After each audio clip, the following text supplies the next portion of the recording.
네, 드디어 조선으로 들어가도록 하겠습니다. 교재 68쪽이고요. 초기 왕들의 주요 정책들부터 살펴볼 텐데요. 먼저 태조의 건국 과정부터 보도록 하시죠.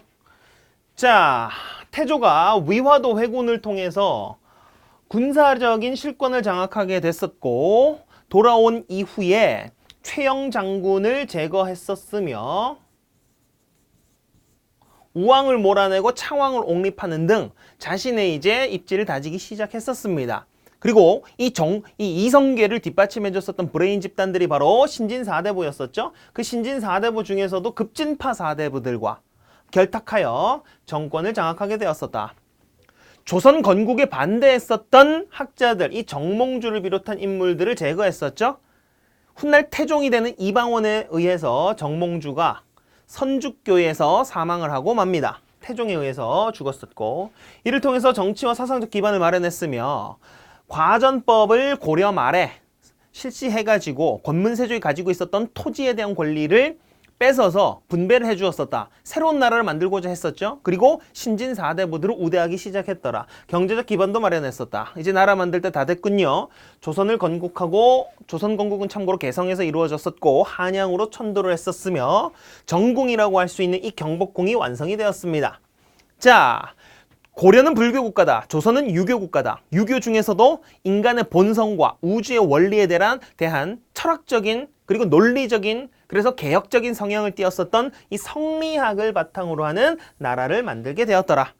됐습니까? 이 정도전이라는 인물이 조선의 설계자라고 할 만큼 여러 가지 체제를 마련을 했었더라. 그리고 정도전은 불시 잡변을 통해서 부처가 잡스러운 소리 늘어놓는다, 불교 비판을 하기도 했었고, 추가로 하나만 더, 조선의 통치 철학이었었던 조선 경국전이라는 초기 법전을 마련을 했습니다. 조선이라는 나라를 경영하는 법, 이것을 마련했었고, 그리고 이 조준이라는 인물은 경제학자입니다. 과전법 실시에 바탕이 됐었던 인물이 조준이다. 정도전, 조준. 정도전은 사상적으로 불교를 깠고, 그 다음에 조선의 통치 규범을 마련했었다. 그런데 이 정도전은 신하의 나라를 만들고 싶었어요.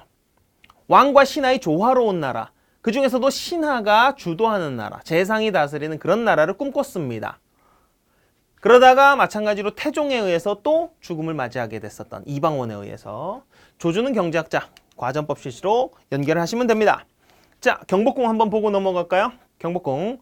조선시대에 5개 궁이 있는데 그 중에서 정궁이라고 할 수 있는 이 최초로 건국되었으며 정무를 맡아봤었던, 지금으로 따지면 청와대 역할을 했었던 이 경복궁이 완성이 됐었군요.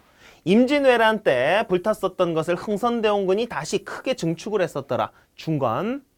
뒤에도 다시 등장을 하기 때문에 이따가 나오면은 다시 살펴보도록 하겠습니다. 정도전의 주요 저서 불시잡변, 불교 비판 서적이었었고, 조선 경국전, 조선의 통치 규범을 마련했었다. 그리고 재상 정치를 추구하려고 했었더라. 재상 정치. 그러다가 누구와 대립하게 되었습니까? 바로 이방원과, 훗날 태종이 되는 이방원과 대립하게 되었으며, 이방원에 의해서 죽음을 맞이했었던 인물이 바로 정도전이다. 그래서 태종은 강력한 왕권, 국가를 추구했었더라. 자, 국가 기틀을 마련하는 과정인데요. 왕건의 정책을 제가 오만하다라고 이야기를 했었어요. 왜냐? 자기가 만든 나라, 그래서 후손들은 내가 남긴 10가지 교훈에 따라서 나라를 다스려라. 훈요 10조를 남겼잖아요. 발전이 크지 않습니다. 보세요. 근데 조선시대는 초창기 왕들이 정치적인 실험들을 해갔어요. 정치적인 실험. 어떤 실험들을 했었느냐? 왕권을 강화시키는 강력한 왕권의 나라를 만들고자 했었던 태종. 그 자식이었었던 세종은 신하들과의 조화를 다시 추구했었고, 문종이 일찍 죽자 단종이 11살에 왕위에 오릅니다. 태종의 자식이었었던 문종의 자식이었었던 단종. 그러자 세종의 자식이자 문종의 동생이자 단종의 조카였었던 이 세조에 의해서 왕위를 빼앗기게 됐었죠. 그래서 세조는 다시 단종을 죽이고 왕위에 올렸었던 비정한 삼촌이었었죠. 그러니까 당연히 왕권 강화를 다시금 부르짖었었다. 그리고요, 성종 때는 성자가 뭐였습니까? 유교질서. 유교질서에서 제일 싫어하는 왕이 누구다? 진시황제입니다. 진시황. 독재를 제일 싫어해요. 그래서 신하들과 함께 해야 된다라고 했었던 성종 때는 당연히 조화를 추구했었다. 이렇게 정치적인 실험들을 통해서 최종적으로 이렇게 귀착이 되었었던 겁니다. 성종 때. 그래서 이후에는 우리가 왕들 중심으로 공부를 하는 것이 아니라 신하들의 분화를 중심으로 해서 훈구냐 사림이냐, 붕당 내에서도 동인이냐 서인이냐 이렇게 신하들을 중심으로 배우게 됩니다. 왜요? 초창기 정치적인 실험이 이렇게 일단락이 났기 때문에. 됐습니까? 자, 밑에 있는 68쪽 밑에 있는 내용부터 한번 살펴볼게요. 방금 이거 살펴봤었던 것은 위에 표에 있는 지향점이에요. 지향점. 왕권 강화, 조화, 강화, 조화. 자, 기본적인 정치 흐름은 이렇게 이어집니다. 왕이 명령을 내려요. 누구한테? 신하들한테. 그럼 신하들은 의정부에서 회의를 합니다. 회의를 해서 이렇게 해도 되겠네. 명령을 내려요. 그러면 6조에서 정해진 내용을 집행합니다. 왕의 명령을 회의해서 집행하게 만들었었다. 그래서 이러한 형태를 의정부에서 회의를 거친다. 의정부 서사제라고 불렀습니다. 자, 의정부 서사제가 시행된다라고 하면 왕권이 강할까요? 아니면 왕권과 신권이 조화롭게 운영될까요? 조화를 추구했었던 시기에 이 의정부 서사제가 시행이 됩니다. 됐습니까? 반면 누가 내 말에 토를 다는가? 누가 내 말에 회의를 하는가? 내가 명령 내리는 것을 바이 다이렉트로 집행하도록 하여라. 의정부의 역할을 없애버렸죠. 그래서 왕의 명령을 6조가 직접 시행한다. 바로 6조 직계제입니다. 이것은 왕권과 신권의 조화가 아닌 왕권 강화를 추구했었던 왕들의 경우 나타나게 되는 정치 형태입니다. 됐습니까? 자, 그렇다면 태종의 정책부터 한번 살펴보도록 할게요. 자, 태조 이성계는 따로 살펴봤습니다. 요 네 분, 태종, 세종, 세조, 성종 이 네 분을 비교하셔야 돼요. 매 회차 등장합니다. 매 회차. 자, 태종 이방원 하면 캐릭터를 한번 살펴봅시다. 먼저 정몽주와 함께 시를 주거니 받거니 했었죠. 이방원이 이런들 어떠하며 저런들 어떠하리, 우리 같이 어우러져서 이런들 어떠하며 저런들 어떠하리. 이게 뭐냐? 고려면 어떻고 조선이면 어떻느냐. 우리 같이 아울러서 백성들을 위해서 나라를 잘 다스려 봅시다 했는데 정몽주가 이 몸이 죽고 일백번 고쳐주고 나는 고려의 충신으로 남겠다 했었죠. 그래서 정몽주를 제거했었던 인물도 이방원입니다. 그래서 그 정몽주가 죽었었던 곳에 그의 한이 서려 있어서 핏빛, 자줏빛 대나무가 솟아올랐었다. 선지교 혹은 선주교라고 하는 곳. 선주교는 당연히 고려 때 이야기니까 개경에 있습니다. 개경에. 그 다음에 정도전, 재상정치 추구했었죠. 신하들의 정치를 주도해야 된다라고 했었던 정도전도 제거를 해버리네요. 이게 다 이방원이에요. 또 이방원은 태조 이성계의 5번째 아들입니다. 5번째 아들. 근데 어떻게 5번째 아들이 조선의 3대 왕이 될 수 있었을까요? 형들 어떻게 했다? 배다른 동생들 어떻게 했다? 제거했다. 1, 2차에 걸친 왕자의 난을 통해서 형과 그 다음에 이복 동생들을 제거하고 왕위에 올랐었던 비정한 임금이 바로 이 태종입니다. 태종. 그럼 당연히 태종은 당연히 왕권 강화를 부르짖었었겠죠. 강력한 왕권. 그러면 6조 직계제입니까? 의정부 서사제입니까? 주된 형태가. 당연히 의정부에서 회의 거치지 말고 6조 내가 시키는 대로 해. 6조 직계제를 시행을 했었던 것이지요. 6조 직계제. 그 다음 또 아울러서 당시 고려 사회는 사병을 많이 가지고 있었어요. 저마다 사병을. 그럼 왕권을 강화하기 위해서는 쿠데타 세력이 될 수 있는 이 사병들을 없애버려야 되겠죠. 사병을 철폐하라. 그 그리고 나라를 운영하려면 세금을 빡세게 걷어야 되겠죠. 그리고 군대도 빡세게 보내야 되겠고. 그래서 사람들에게 세금을 부과하고 일을 시키고 군대 보내는 그 근거로 활용하기 위해서 호패를 발급하기 시작을 합니다. 그것을 호패법이라고 하죠. 호가 뭐냐? 집 호자예요. 집 호자. 집집마다 성인 남성들 16세 이상의 남성에게 모두 지급했었던 세금 수취의 효율성을 위해서 실시했었던 제도가 바로 호패법입니다. 자, 그러면 사병 없애고 호패법 실시하고 자기 마음대로 정치를 운영하는데 신하들이 좋아했을까요? 아니겠죠. 반발하겠죠. 그때 태종이 명분을 삼았었던 것이 뭐냐? 나 독재 아니야. 나 다 백성들 위해서 한 거야. 이거 봐, 이거 봐, 이거 봐. 신문고 설치하잖아. 억울한 일이 있는 자들이여 울려라. 신문고가 이때 설치가 됩니다. 그러나 실질적으로 올린 적은 거의 없다고 봐도 무방합니다. 왜요? 초창기에 누가 진짜? 둥둥둥둥둥둥 억울하옵니다. 근데 들어보니까 별 볼 일 없어요. 엎드려. 곤장을 때립니다.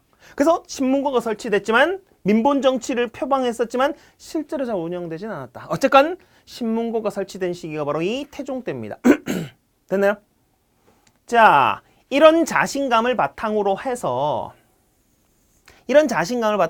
왕권을 키웠습니다. 강화시켰어요. 자신감 바탕으로 해서 세계관이 확대가 됩니다. 세계관이 확대. 혼일강리 역대국도 지도라는 동양에서 가장 오래된 세계 지도가 태종 때 완성이 됩니다. 그러니까 이건 왕권 강화의 발로라고 볼 수 있습니다. 볼까요? 혼일강리 역대국도 지도. 이건데요. 콜럼버스가 신대륙 가기 전이에요. 아직 1492년 전이에요. 지금. 그렇기 때문에 여기 있어야 되는 이 아메리카 대륙, 대충 그릴게요. 아메리카 대륙과 여기 오세아니아 대륙이 없어요. 신대륙이라고 하는 이거 없는 지도. 그리고 중국이 세상의 중심이다. 우리는 세상의 부중심 정도는 된다. 적어도 일본은 여따만하다. 아라비아 반도와 아프리카와 유럽이 여기 있지만 다 합쳐도 우리나라보다 작다. 태종의 자신감이 반영된 동양에서 가장 오래된 혼일강리 역대국도 지도입니다. 됐습니까? 자, 그러면 이번에는 세종으로 들어가 보도록 할까요? 세종. 신하들이 벌벌 떨고 있었죠. 신하들이 벌벌 떨고 있었어요.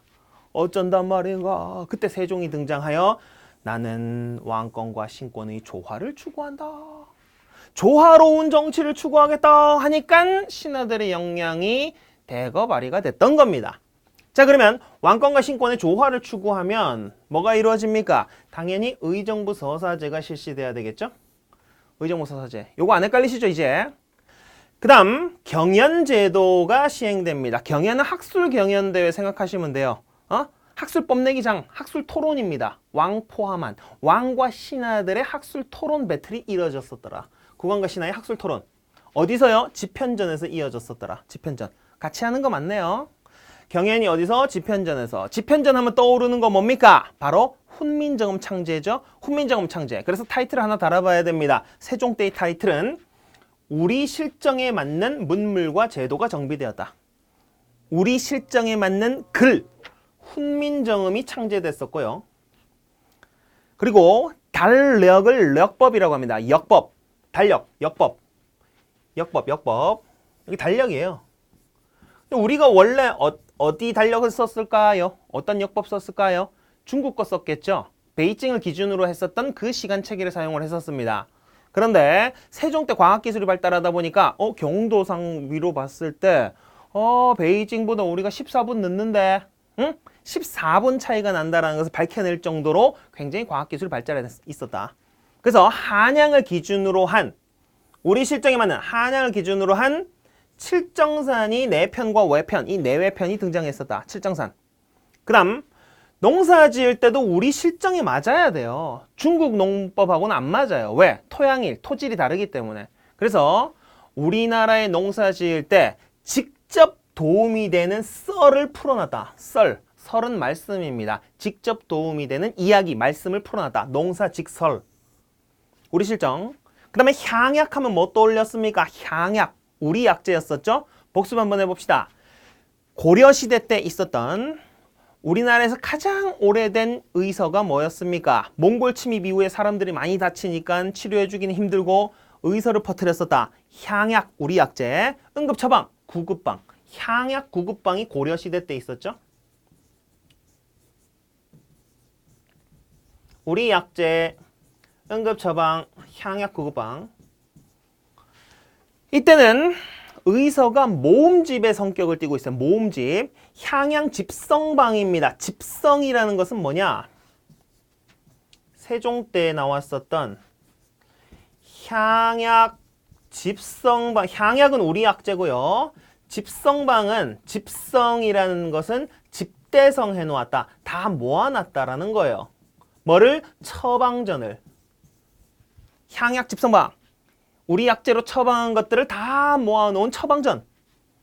그 다음에 의방유취가 있습니다. 의학 처방이에요. 의학 처방인데 유취는 취사선택이라는 뜻이에요. 유취, 선택을 한다라는 거죠. 제가 지금 목이 좀 칼칼한데요. 그러면 어디를 찾아보냐? 의방유취의 내과 편을 찾아보는 거예요. 내과 편에 이비인후과로 들어가서 목이 아플 때, 기관지가 아플 때는 어떻게 한다를 딱 보는 겁니다. 그럼 있어요. 그래서 이 의방유취는 동양 최대 규모의 의학 백과서적입니다. 의방유취 여기서 적을까요? 의방은 의학 처방을 얘기하고요. 유취라는 거는 선택이 있다. 취사 선택이 있다라는 거기 때문에 이것은 백과서적입니다. 의학 백과서적, 의방유취 한번 살펴봤습니다. 그래서 우리 실정에 맞는 것들이 쭉 등장을 해 있었고요. 그 다음 여러분, 한글이 보급됐다 그래서 모든 사람들이 글을 알까요? 그건 아니겠죠? 응? 그래서 초창기이기 때문에 성리학 질서를 보급하기 위해서 우리가 지켜야 되는 부모를 어떻게 모시고 형제지간에는 어떻게, 그 다음에 군신관계에서는 어떻게 해야 된다는 것을 그림으로 먼저 사람들에게 알리기 시작을 합니다. 물론 그 옆에 설명이 써 있어요. 그것을 삼강오륜의 행실을 그림으로 나타냈다 그래서 삼강행실도라고 하거든요. 자, 여러분 삼강행실도에 보면 무릎 꿇을 수가 없네요. 무릎 꿇고 이걸 뭐라고 합니까? 이 손가락 약지라고 하죠. 양약자입니다. 양약자, 약이 되는 손가락. 중국 고사에 부모님이 너무 가난해가지고 부모님이 이제 굶어서 돌아가시기 직전이에요. 그때 효자 아들이 뒤로 가서 이제 볏짚을 베는 작두에다가 손가락을 넣습니다. 어차피 부모님이 주신 몸, 부모님을 살리기 위해서 쓰겠다. 그래서 이 약지를 끊습니다. 그리고 부모님에게 피를 뚝뚝뚝뚝뚝 떨어뜨려 드리니까 부모님이 이제 살아났더라 라는 이야기에서 비롯돼서 이게 양약자를 써서 약지입니다. 그러면 삼강행실도에는 뭐가 들어가 있느냐? 효자가 뒤에 가서 작두에 손가락 넣고 자르는 장면이 있어요. 그리고 옆에 설명이 써 있는 거죠. 그럼 사람들이 그걸 보고 뭐라고 하겠어요? 시상에나 손가락을 왜 자른대? 한데 이런 일이 있었어. 부모님 살리느라 했다고 하는구만 하고 글을 아는 사람이 얘기를 해주죠. 그럼 그걸 들은 사람들은 뭐라고 합니까? 나도 손가락을 잘라야 되나가 아니라 난 손가락은 못 자르지. 부모님 밥이나 차려드리러 가세 가는 겁니다. 자, 여러분들 이렇게 알아놓으세요. 한글이 보급되었지만 모든 사람들이 글을 아는 것은 아니므로 유교 윤리를 그림으로 퍼뜨리기 시작했다. 삼강행실도 그림입니다. 그림. 시기만 아시면 돼요. 시기. 삼강행실도가 언제냐? 세종 때다. 그러니까 우리 이렇게 세트로 한글이 보급됐지만 모두 글을 아는 것은 아니므로 그림으로 삼강오륜의 행실을 퍼뜨렸다. 세종하면 또 장영실 떠오르죠? 저만 떠오릅니까? 자, 장영실 떠오릅니다. 장영실은 과학자죠. 과학기술. 과학기술이 세종 때 발달했어요.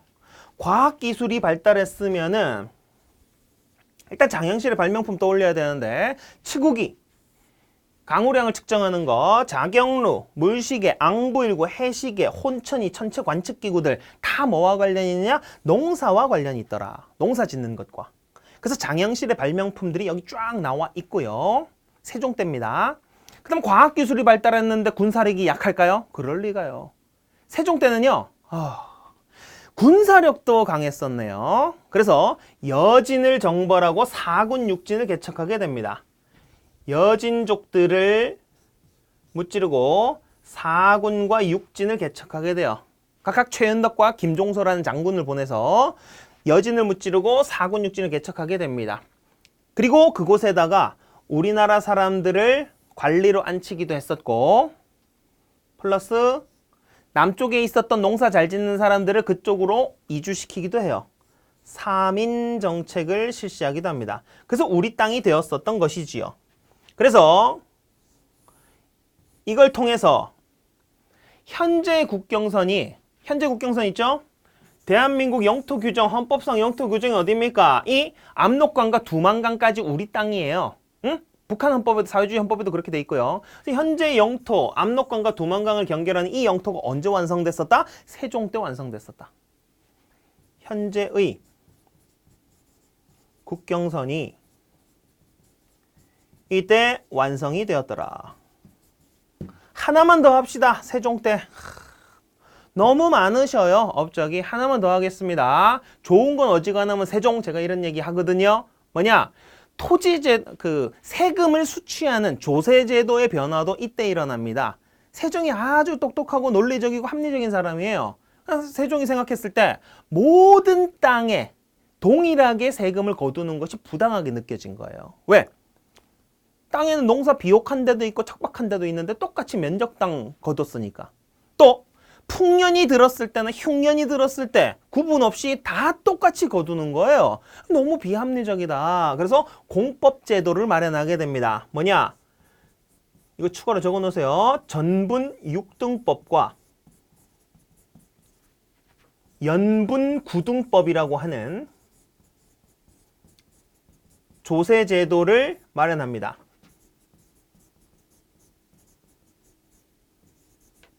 이게 뭐냐? 합리적으로 거두는 거예요. 좋은 겁니다. 일단 세종 때이기 때문에. 전부는 토지에 따라서 나눴다. 비옥한 땅에는 세금 많이 걷고 척박한 땅에는 깎아줬다. 토지의 비옥도에 따라서 등급을 나눴어요. 연분. 풍년이면 많이 걷고 흉년이면 덜 걷었다. 풍흉에 따라서 세금을 달리 걷었다. 연분, 토지에 따라서. 이게 언제 있었더라? 이때 있었더라. 여러분들 전분 6등법인지 9등법인지 헷갈리지 마세요. 그렇게 안 냅니다. 문제를. 그냥 연분 9등법, 전분 6등법, 연분 9등법 이 합리적인 조세 제도를 세종 때 실시했었다라는 것만 아시면 돼요. 아시겠죠? 시기만 구분을 하는 겁니다. 자, 훈민정음이 창제됐었던 것들. 그 다음에 이 삼강 행실도죠. 이게 뭐예요? 이게 지금 작두에 손가락 자르는 거예요. 손가락 착 자르는 거. 어휴, 밥 차려드리러 가야지. 칠정산. 이게 14분 차이가 난다라는 그 정교한 과학기술을 보여줬었다. 장영실의 발명품 있죠? 치국이. 그 다음에 자경루, 물시계, 앙부일구, 해시계, 혼천이, 천체관측기구 이런 것들 다 농사와 관련이 있었더라. 그 다음에 4군 육진 개척했었죠. 여기 압록강 유역의 4군을, 그 다음에 두만강 유역의 육진을 개척하면서 현재의 국경선이 완성되었었더라. 이건 누굴 무찔렀었다? 여진을 격퇴하고, 그리고 왜구의 근거지였었던 쓰시마, 대마도도 정벌합니다. 세종 때예요. 세종 때. 대마도 정벌도 세종 때 있었던 일들이다. 자, 우리는 세종만 이렇게 높이 평가하면 안 됩니다. 세종만. 모든 정치인들은 지가 세종이 되고 싶어 합니다. 여러분. 근데 우리 현실 속에 세종이 있나요? 역대 세종이 누구였었나요? 정치인들 중에서. 현대사의 정치인들 중에서. 등장하기가 힘들죠. 왜 그러냐? 저는 이렇게 봅니다. 태종이 있었기 때문에 태종이 빡세게 세금도 거두고 호패법, 그 다음에 사병도 혁파하고, 그 다음에 군사력도 장악하고 있었고, 이렇게 왕이 뛰어놀 수 있는 공간을 마련하고 재원을 확보해 놨었기 때문에 세종이 이러한 업적들을 펼칠 수 있었다. 이렇게 평가하는데, 현대사회에서는 모든 정치인들이 지가 세종이 되려고 하지 태종이 되려고 하는 욕먹는 정치인, 그러나 실질적으로 도움이 되는 정책들 이런 거 하려고 하지 않거든요. 그래서 태종이 있어야 세종이 있었다. 이걸 반드시 알아놓으시기 바랍니다.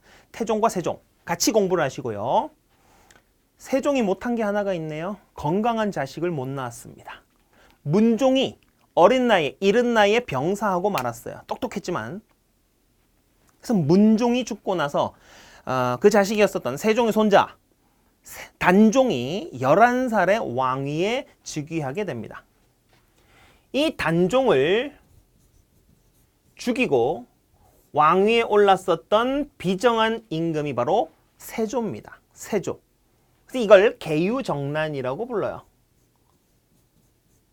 용어가 어려우면 외우지 마세요. 계유정난을 통해서 왕위에 올랐었던 인물이 바로 세조더라. 그러면 이런 모습들을 통해서 우리는 뭘 할 수 있습니까? 아, 이 양반도 왕권 강화 추구하겠구나. 왕권 강화. 그럼 왕권 강하면 의정부 서사제를 실시했습니까? 육조 직계제를 실시했습니까? 육조 직계제였었죠? 육조 직계제. 내 말을 직접 수행해라 했었죠. 그 다음 또 조금 추가를 해야 되겠네요. 경연제도를 실시했을까요? 안 했을까요? 학술 토론 대회라고 할 수 있는 경연제도 실시했을까요? 안 했을까요? 경연제도를 실시하지 않습니다. 폐지해라. 경연제도 아까 어디서 했었죠? 세종 때? 집현전에서 했었죠. 학자들과 함께. 그럼 집현전도 어떻게 했겠습니까? 집현전도 없애버려라. 빡세다 빡세. 근데 신하들이 어떤 모습을 보였었느냐? 여기에서 정그러시다면 왕께서 혼자 모든 것을 하시려면 전 이만 퇴직하렵니다 하고 짐 싸서 고향으로 떠나요. 사표 쓰고 나간단 말이에요. 그런 놈들이 많아. 그래서 세조가 생각했죠. 아이 저 새끼들 뭐 먹고 살라고 저렇게 퇴직하지? 봤더니 과전법이 기존에 있었던 과전법이 있죠. 과전법이 누구한테 지급을 해줬었던 거냐? 전직 관료뿐만이 아니라 전 현직 관료의 모두에게 지급을 해줬던 거예요. 그 신하들이 사표 쓰고 고향 내려가도 계속 먹고 살 수 있단 말이에요. 그래서 세조가 열받지 않겠어요? 열받죠? 그래서 세조가 지금부터는 내 말 듣는 현직에 일하는 놈들만 먹고 살 수 있게 해줄 것이다. 직전법으로 바꿔요. 직접 일하는 사람들만 토지에 대한 권리를 받을 수 있었다. 됐습니까? 과전법은 전현직 관료에게 주는 거. 근데 이 세조는 직전법을 통해서 현직 관료에게만 수조권을 지급하게 만들었어요. 근데 여러분, 그럼 직전법에서 현직에 있을 때만 줬으니까 다 끝났을까요? 그럼 뭐가 문제가 생길까요? 현직에 있을 때만 주면. 응? 제가 예를 들어서 100억을 주고 동작구청장이 됐습니다. 그러면 동작 구민들은 저한테 죽어놨겠죠. 제가 100억보다 더 많은 걸 뜯어낼 테니까요. 현직에서 수탈이 심해져요. 이해됐나요? 그 문제를 성종 때 또 수습을 하게 됩니다. 보시죠. 자, 세조가 보겠습니다. 육조직계제, 왕권 강화, 그 다음에 직전법, 현직에 있는 사람들만 줘. 그리고 경연제도, 신하들하고 토론 안 해. 집현전도 필요 없어. 다 없애버려. 했는데 말년이 되니까 겁이 나는 거예요. 아직 조선 초기 때문에 성리학 국가지만 마음속에는 불교가 있어요. 우리나라 사람들이. 그러니까 죽을 때가 되니까 이 세조가 겁이 나는 거예요. 자기가 나쁜 짓을 좀 했잖아요. 꿈속에서 단종이 나옵니다. 삼촌 왜 그랬어? 왜 그랬어 삼촌? 자꾸 단종이 나와요. 그래서 세조가 급하게 불교를 숭상하기 시작합니다. 불교를 엄청나게 숭상한다. 왜요? 겁이 나잖아요. 죽음에 대해서는 이 강력한 세조도 겁이 났단 말이에요. 그래서 우리가 조선시대 공부할 탑이 딱 하나밖에 없습니다. 세조 때 나왔었던 원각사지 10층 탑이 등장을 하게 되었었던 거지요. 이건 어떤 탑 영향을 받았다? 10층이니까 짝수네요. 짝수. 고려 말에 원나라의 영향을 받았었던 경천사 10층 석탑의 영향을 받은 원각사지 10층 탑. 그리고 이 원각사지 10층 탑은 어디에 있느냐? 탑골공원에 위치하고 있습니다. 탑골공원. 탑골공원. 그리고 탑골공원에는 훗날 무슨 일이 일어났었느냐? 1919년 3.1 운동이 전국적으로 퍼졌었던 그 시작점이 바로 이 탑골공원입니다. 3.1 운동. 그리고 간경도감을 통해서 경전을 간행하기 시작했었죠. 불경을 간행하기 시작했었다. 이 뒤에 내용은 모르셔도 되고요. 해인사 증축은. 됐습니까? 요게 세조의 이야기입니다. 세조의 업적들입니다. 그럼 이제 성종으로 넘어갑시다. 이번에 성종은 또다시 어떤 방향으로 정치를 이끌어 나가려고 했었죠? 성자는 유교질서예요. 유교질서. 이 유교질서에서는 독재하면 안 됩니다. 신하들과 함께 해야 돼요. 신하들과. 그래서 왕권과 신권의 조화를 추구했었다. 당연히 정치 형태는 어떻게? 의정부 서사제입니까? 육조직계제입니까? 의정부 서사제로 다시 바뀌었었더라. 왕권과 신권의 조화. 그럼 조화롭게 하려면 뭐 다시 부활시켜야 되겠어요? 경연제도를 부활시켜야 되겠죠? 경연제도를 다시 부활시켰다. 근데 이 경연제도를 어디서 했었어요? 원래 집현전에서 했었죠. 집현전. 근데 집현전은 누가 없앴습니까? 세조가 집현전 없앴죠? 그랬기 때문에 이 성종은 집현전의 뒤를 이은 홍문관이라는 기관을 설치하게 됩니다. 홍문관. 이 홍문관은 뭐 하는 곳이냐? 학술 연구하는 곳이에요. 집현전의 뒤를 이은 왕실의 도서관. 학술 연구를 해가지고 뭘 어떻게 하느냐? 왕이 얘기를 합니다. 이 일을 어쩌면 좋단 말인가? 무엇을 해야 되는가? 하면은 홍문관 대제학이라는 작자가 인물이 나와가지고 뭐라 그러냐? 아래옵기 황송하오나 이렇게 해보는 것이 어떨런지요? 하고 미리 준비해 놨었던 안건들을 내놓더라. 즉 홍문관은 학술 연구를 해가지고 어떻게 왕에게 자문을 해주는, 왕에게 조언을 해주는 그런 기관이었었다. 국왕을 자문한다, 조언한다. 됐습니까? 경연이 부활했고 홍문관이 설치되었다. 자, 봅시다. 과전법은 전현직 관료 모두에게 줬었죠? 그러면 결국엔 토지가 부족해집니다. 그리고 신하들이 왕 말도 잘 안 들어요. 퇴직해버리면 그만이니까. 그래서 세조가 직전법을 실시하게 됐습니다. 직접 일하는 사람들만, 현직에 직접 일하는 사람들만 주게끔. 근데 이렇게 되면 수탈이 심해지겠죠? 백성들 한몫 땡기려고. 그래서 성종 때는 관수관급제로 바꾸게 돼요. 관수관급제. 관수관급제가 뭐냐? 야, 니네가 세금 거두지 마. 국가가 수금을 해서 국가가 지급하겠다. 관이 수금해서 관이 지급하는, 국가가 직접 세금을 거두어서 나누어주는 관수관급제가 실시되었었더라. 됐습니까? 그 다음 경국대전이라고 하는 이 유교 질서죠. 성리학 통치 규범이 완성된 시기가 바로 성종 때입니다. 그래서 경국대전이라고 하는 법전이 완성되었다. 그러나 우리가 또다시 하나 생각해 봐야 되는 거. 태종이 있었기 때문에 세종이 등장할 수 있었다.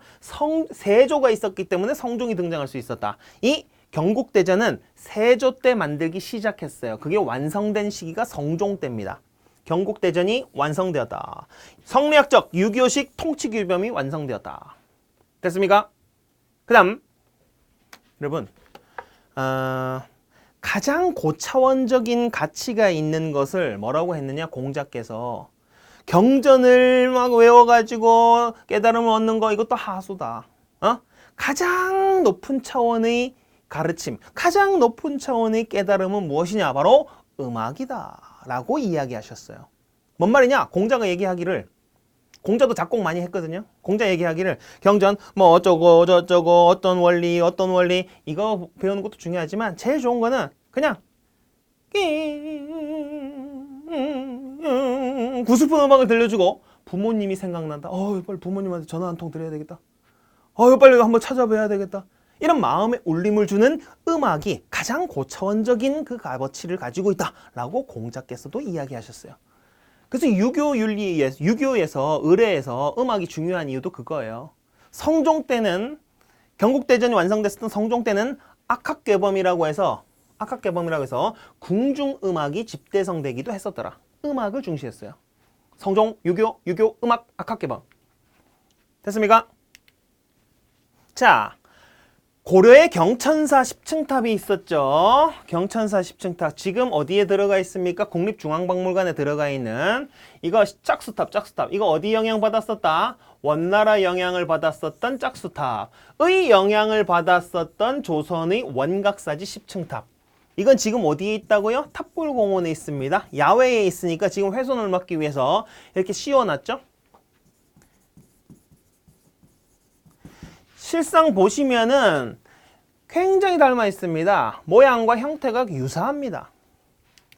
자, 경국대전 이게 세조 때 시작되어서 성종 때 완성되었다.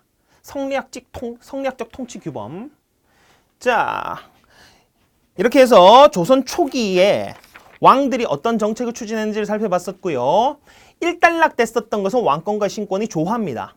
조화를 운영하는 형태로 나가게 됐었다.